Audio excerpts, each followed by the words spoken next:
Western கண்ட்ரீஸ்ல Halloween celebrate பண்றத பத்தி நம்ம எல்லாரும் கேள்விப்பட்டிருப்போம். ஆனா இந்தியாவிலேயே இந்தியன் ஹாலோவீன் அப்படின்னு ஒண்ணு இருக்குன்னு உங்களுக்கு தெரியுமா? அது மட்டும் இல்ல, தீபாவளிக்கு ஒரு நாள் முன்னாடி தான் பேய்களை மையப்படுத்தி ஒரு செலிப்ரேஷனை நடத்துறாங்க. அதை பத்தி தான் நாம இன்னைக்கு பார்க்க போறோம். Hello my dear viewers and welcome to the haunted அவர்.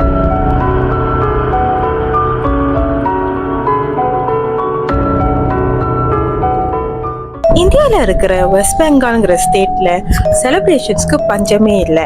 அதுவும் வெஸ்ட் பெங்கால்னு சொன்னாலே நமக்கு ஃபர்ஸ்ட் ஞாபகம் வருது துர்கா பூஜா தான். எஸ்பெஷலி இந்த நவராத்திரி சீசன்லாம் வந்தாலே துர்கா பூஜாங்கிறது அங்க வேற லெவல்ல பண்ணுவாங்க. பார்க்கவே ரொம்ப அழகா இருக்கும். அதே வெஸ்ட் பெங்கால்ல தான் பூத் சதுர்தசி அப்படிங்கிற ஒரு ஃபெஸ்டிவலை கொண்டாடுறாங்க. பூத் சதுர்தசி அன்னைக்கு பேய்கள் மனுஷ உலகத்துக்கு வந்து மனுஷங்க மத்தியிலே ரொம்ப ஃப்ரீயா சுத்துமா. பூத் அப்படின்னா பேய், ஸ்பிரிட்ஸ் அப்படின்னு அர்த்தம். சதுர்தசி அப்படிங்கிறது ஒரு திதி. அந்த ஹிந்து லூனா கேலண்டர்ல வந்து 14வது நாளா வருதுல, அதை தான் வந்து சதுர்தசியான்னு சொல்லுவாங்களாம். ஸோ இந்த நாள் அதுவுமா தான் இந்த ஃபெஸ்டிவலை கொண்டாடுறாங்க, which also falls the day before Deepavali.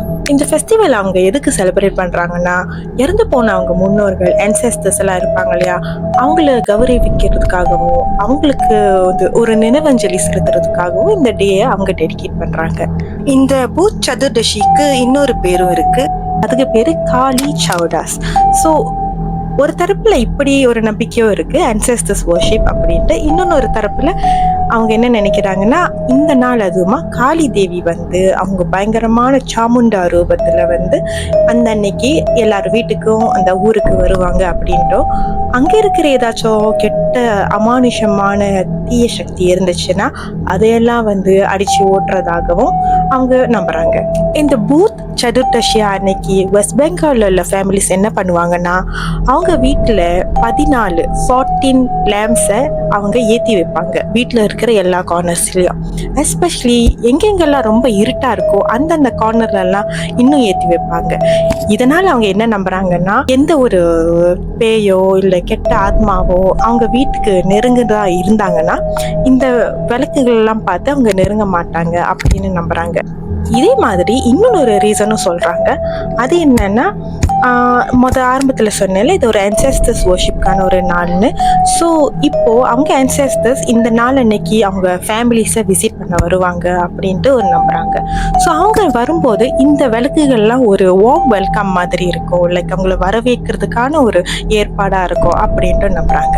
அது மட்டும் இல்லைங்க, ஃபெஸ்டிவல் செலிப்ரேஷன் அப்படின்னு சொன்னாலே அடுத்து வர்றது சாப்பாடு தான். ஸோ இவங்களுக்கும் இதே மாதிரி ஒரு ட்ரெடிஷன் இருக்கு.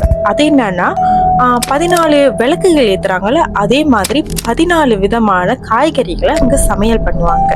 இதுக்கு பேரு சோடோ ஷாக் அப்படின்னு சொல்லுவாங்க. இந்த 14 காய்கறிகளை சாப்பிட்றது வந்து இது பார்ட் ஆஃப் த ஃபெஸ்டிவலாவே இருந்தாலுமே அதுக்கு ஒரு ஹெல்த் பெனிஃபிட்டும் இருக்குன்னு அவங்க நம்புறாங்க. அது ஏன்னா இந்த சீசன்ல இந்த பீரியட்ல என்ன நடக்குதுன்னா, வெஸ்ட் பெங்கால்ல வந்து ஆத்தம் சீசன்ல இருந்து விண்டருக்கு மாறுது. ஸோ இது விண்டருக்கு கோல்டரா மாறும்போது ரொம்ப சிக்னஸஸ், இல்னஸஸ் வரலாம், உடம்பு சரியில்லாம போகலாம். அப்படின்னால அவங்க என்ன பண்றாங்கன்னா, இம்யூன் சிஸ்டத்தை பூஸ்ட் பண்றதுக்காக இந்த மாதிரி வெஜிடபிள்ஸ் எல்லாம் அதிகமா சாப்பிடணும், இதை வந்து என்கரேஜ் பண்றதுக்காக இப்படி ஒரு ட்ரெடிஷன் வந்துச்சு அப்படின்ட்டு அவங்க சொல்றாங்க. ஸோ பாருங்க, ஆக்சுவலி நம்ம கல்ச்சர்ல எல்லாம் ரொம்ப ட்ரெடிஷன்ஸா, சூப்பர்ஸ்டிஷன்ஸ் இல்லை பிலீவ்ஸ் இருக்கும். இதெல்லாம் வந்து சம்டைம்ஸ் ஈராஷனலா இருக்கும்ட்டு நம்ம யோசிப்போம். ஆனா அதே சமயத்துல இந்த மாதிரி பெனிஃபிட்ஸும் இருக்கிறதுக்கு வாய்ப்புகள் இருக்கு.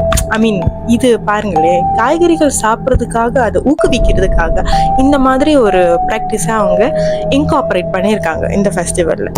ancestors worship அப்படின்ட்டு சொன்னாலே ப்ராக்டிசஸ் ரொம்ப டிஃப்ரெண்ட்டாக இருந்தாலும் எல்லா கல்ச்சர்லையும் நம்ம கேள்விப்படுற ஒன்று, எஸ்பெஷலி ஏஷியன் கல்ச்சரில். ஸோ ஃபார் எக்ஸாம்பிள், சிங்கப்பூர்லேயே நீங்கள் பார்த்தீங்கன்னா தீபாவளிக்கு முன்னாடி ancestors worship பண்ணுவாங்க. தீபாவளிக்கு ஒரு ஃபியூ டேஸ் முன்னாடி, அப்படி இல்லாட்டினா ஒரு வீக் முன்னாடி அவங்க கிரேவ் கிளீனிங் எல்லாம் பண்ணுவாங்க.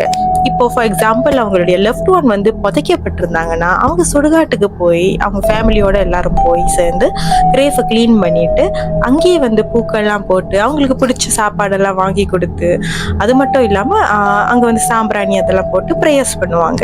சில ஃபேமிலிஸ் இன்னும் இன்ட்ரெஸ்டிங்காக அங்கே வந்து மத்தாப்பு பட்டாசு அதெல்லாம் கூட வாங்கிட்டு போவாங்க. ஸோ தட் அவங்களுக்கு அங்கேயும் வந்து அவங்களை ஏற்றி வச்சு அந்த கொளுத்தி விளையாடுனா அவங்களும் they don't feel left out, அவங்களும் நம்ம கூட இருக்காங்க அப்படிங்கிற ஒரு ஃபீலிங் வரும்னால அங்கே போய் அவங்க மத்தாப்பு பட்டாசு இதெல்லாம் வெடிச்சு விளையாடுவாங்க. இன்னும் சில ஃபேமிலிஸ் பார்த்தீங்கன்னா அவங்க வீட்டிலே வந்து இறந்தவங்களுடைய போட்டோஸ் வச்சிருப்பாங்கல்ல, அதையெல்லாம் வந்து அழகா சுத்தப்படுத்தி தொடச்சி வச்சு பொட்டு பூவெல்லாம் வச்சு அவங்களுக்கு பிடிச்ச சாப்பாடு தண்ணி பலகாரங்கள் இந்த மாதிரி திங்ஸ் எல்லாம் வச்சு படையல் போடுவாங்க. ஸோ இந்த வே தீபாவளிக்கு முன்னாடி இவங்களுடைய பிளெஸிங்ஸும் இந்த வீட்டுக்கு கிடைக்கும் அப்படின்னு அவங்க நம்புறாங்க. அது மட்டும் இல்லை, இந்த டேயை வந்து ஒரு ஸ்பெஷல் டே அவங்களுக்காக டெடிகேட் பண்ணி அவங்களும் நம்ம கூட இருக்கிற மாதிரி அது தீபாவளிங்கிறது ஒரு நல்ல ஒரு ஒகேஷன். ஸோ இந்த நாளில் அவங்களும் நம்ம கூட செலிப்ரேட் பண்றாங்க அப்படிங்கிறதுக்காக ஒரு டேயை அவங்க டெடிகேட் பண்றாங்க. ஸோ இந்த மாதிரி டிஃப்ரெண்ட் கண்ட்ரீஸ்ல டிஃப்ரெண்ட் கல்ச்சர்ஸ்ல வெவ்வேறு